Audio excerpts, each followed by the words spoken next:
പിന്നെ ഞാൻ പണിക്കിറങ്ങിയിട്ടുണ്ട്. അന്ന് ആക്സിഡൻറ്റ് ഉണ്ടായില്ലേ, അത് കഴിഞ്ഞ് പിന്നീട് ഞാൻ ഇപ്പോഴാണ് ജോലിക്ക് പോണത്.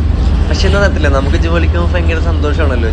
നമ്മൾ ജോലിക്ക് വരല്ലേ നമ്മുടെ വീട് എഴുതിയത്തുള്ളൂ, അത് നമുക്കറിയാം. വീട്ടിൽ പണിയൊന്നും ഇല്ലായിരിക്കാൻ ഭയങ്കര പാടാണ്. പക്ഷെ അന്ന് എനിക്ക് കിട്ടിയത് മാരാരി ബീച്ചാണ്. മാരാരി ബീച്ചിലെ പുള്ളി അവിടെ എനിക്ക് ഗേറ്റൊക്കെ തുറന്ന് ഞാൻ അകത്തോട്ട് ഇങ്ങനെ കയറി.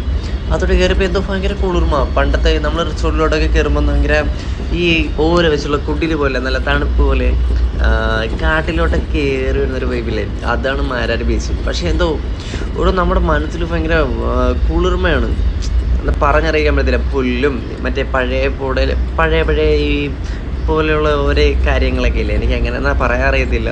പക്ഷേ എന്തോ അതിനകത്ത് കയറിയപ്പോൾ ഭയങ്കര കുളിർമ. പക്ഷെ നേരെ അവിടെ ചെന്നപ്പോൾ അവിടെ അല്ല എന്നോട് പറഞ്ഞു.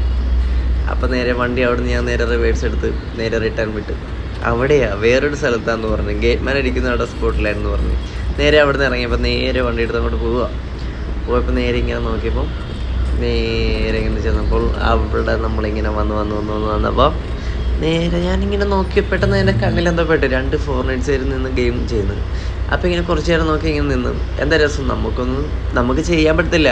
പക്ഷേ നമ്മളെ കാലം മറിക്കുന്നൊരു ദിവസം വരും, നമ്മളും ഇതുപോലെ എൻജോയ് ചെയ്യും, ഉറപ്പാണ്. അതിലൊരു മാറ്റമില്ല. കഷ്ടപ്പെടുക, നല്ലപോലെ ജീവിക്കുക. പക്ഷേ ഞാൻ ഹിമാലയയിലാണ് വർക്ക് ചെയ്യുന്നത്. ഹിമാലയയിലെ പ്രൊഡക്റ്റും കൊണ്ട് പോയപ്പോഴാണ് മാരാരി ബീച്ചിലോട്ട് ഞാൻ ചെന്നെത്തിയത്. പക്ഷേ എന്തോ കാലം മറിക്കും, നമ്മൾ ഇതുപോലുള്ള പ്ലേസ് താമസിക്കും. പക്ഷേ ഞാൻ ഇവിടുന്ന് യാത്രയായി. അപ്പോൾ പിന്നെ നേരെ എനിക്ക് മുന്നോന്ന് പറയുന്നത് അന്ന് എൻ്റെ ലാസ്റ്റ് ട്രിപ്പായിരുന്നു. നേരെ അവിടുന്ന് നേരെ കമ്പനിയിലേക്ക്. ഞാൻ വർക്ക് ചെയ്യുന്നത് കൃപാസനത്തിൻ്റെ അടുത്തുള്ള ഹിമാലയ എന്ന് പറഞ്ഞ കമ്പനിയിലാണ്. നേരെ ചെല്ലുക.